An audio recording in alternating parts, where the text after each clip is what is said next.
Tes tes. Ini lumayan kenceng ya. Kalau itu kayaknya mati-mati mulu tuh. Mati-mati. Oke. Saya mau nyanyi pangkur.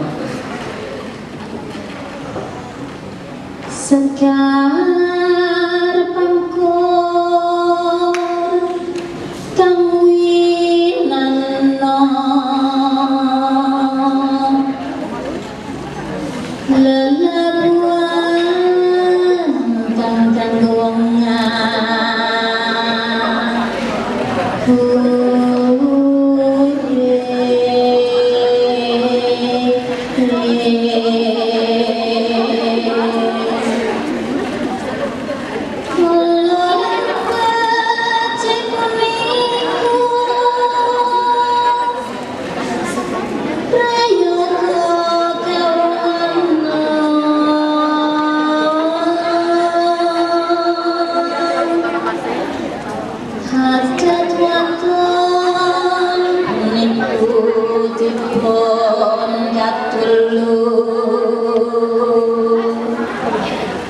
miwaingkang tata krama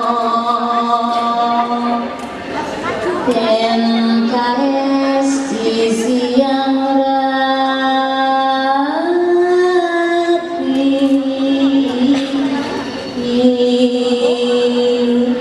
Tuh bisa kan orang Jerman bisa nih.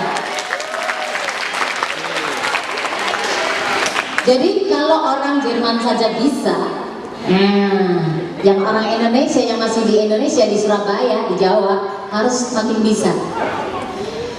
Kalau saya ketemu di luar negeri, itu biasanya banyak orang menulis buku tentang Indonesia. Terakhir itu orang Italia, namanya Stefano, dia kenal sama saya karena saya nulis buku ini, terus dia lihat, oh aku juga nulis buku. Kamu nulis buku apa? Saya kira buku tentang Italia ya. Enggak, buku tentang Indonesia.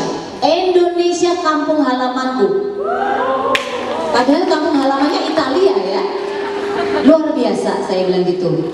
Dan dia bisa bahasa Indonesia, dia menikah dengan orang Indonesia Muslim. Dan sekarang ini dia mewakili di Frankfurt Buchmesse sebagai orang penulis yang menulis buku tentang Indonesia. Kenapa bukan orang Indonesia yang mewakili ya? Aneh juga. Karena mungkin dia dihargai oleh negara untuk mewakili Indonesia di kancah internasional, di pameran buku internasional yang diadakan di Jerman. Suatu saat nanti saya juga pengen ikut, tapi kayaknya saya masih ini ya.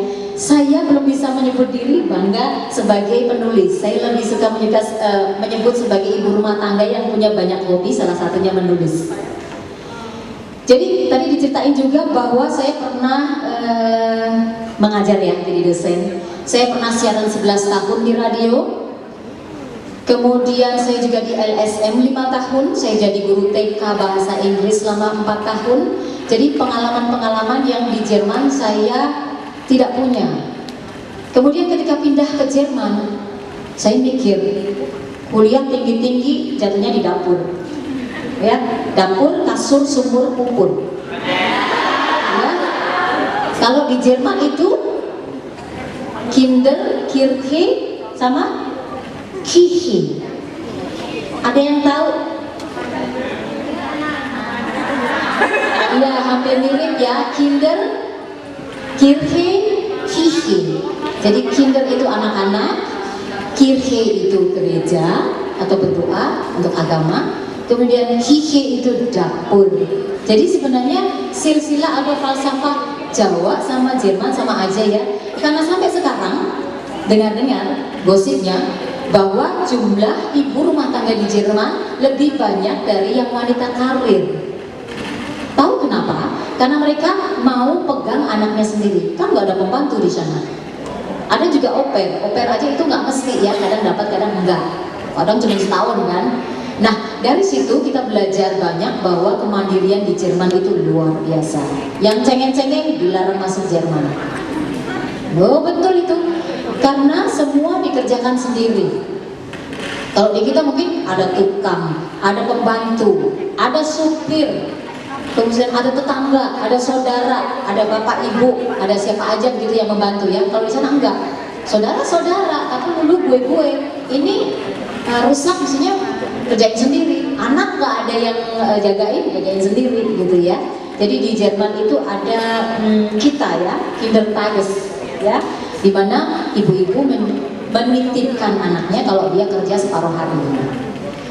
Biasanya ibu-ibu Jerman itu akan bekerja hanya separuh hari karena mereka mikir nanti anaknya yang ngurus siapa, kalau pulang sekolah nanti yang ngurus siapa gitu ya.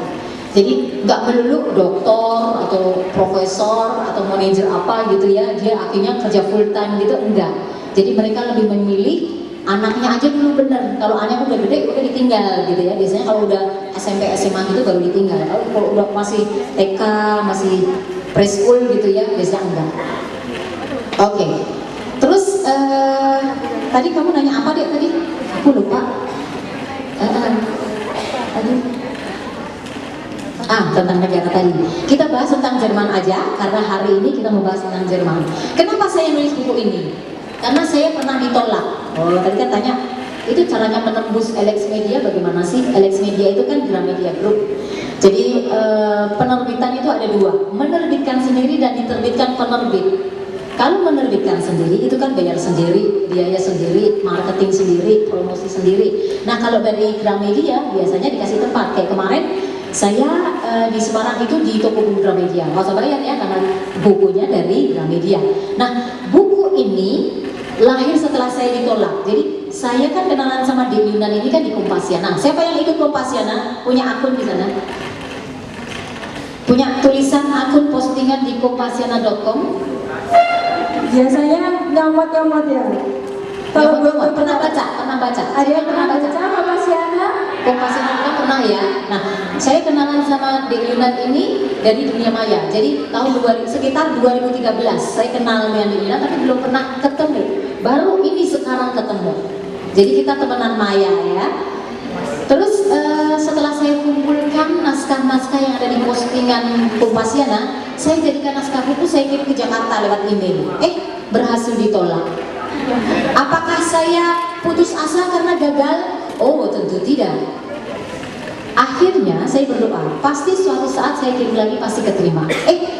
Nggak taunya beberapa hari kemudian editornya hubungi lagi, Mbak, naskahnya kan ditolak, tapi bukunya bagus, cuman nggak komersil. Jadi tentang kebudayaan di Jerman. Jadi CCU tadi ya, Cross Cultural Understanding. Jadi misalnya ini baju namanya kan Binder ya. Nah, Binder ini kan ada sourcing, ada talinya, ada apa namanya, celemek. Sourcing kan celemek. Nah, celemek ini menalikannya juga harus ada etiketnya. Kalau di kiri itu apa? Sudah menikah. Nah, sebelah kanan? Sebelah depan? Single. Kalau di belakang baru janda.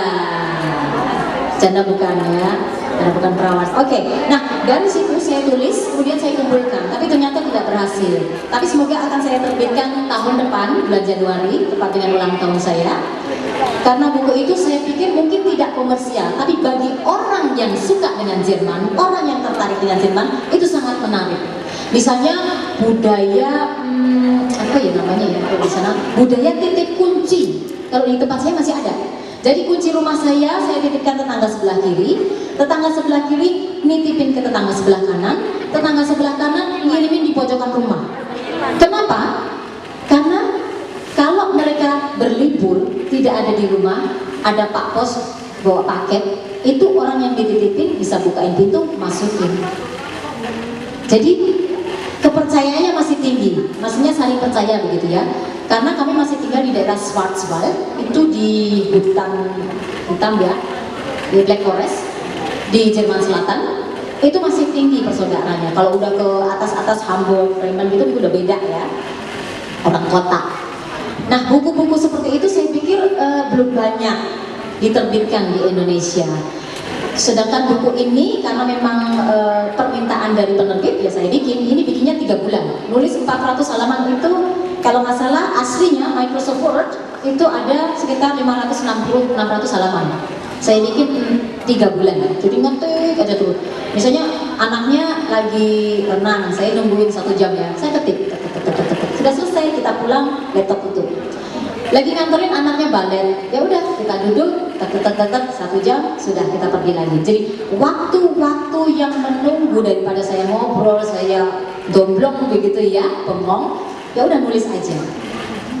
Nulis kalau nggak seneng, kalau nggak tekun, kalau nggak rajin, nggak jadi buku, nggak jadi artikel.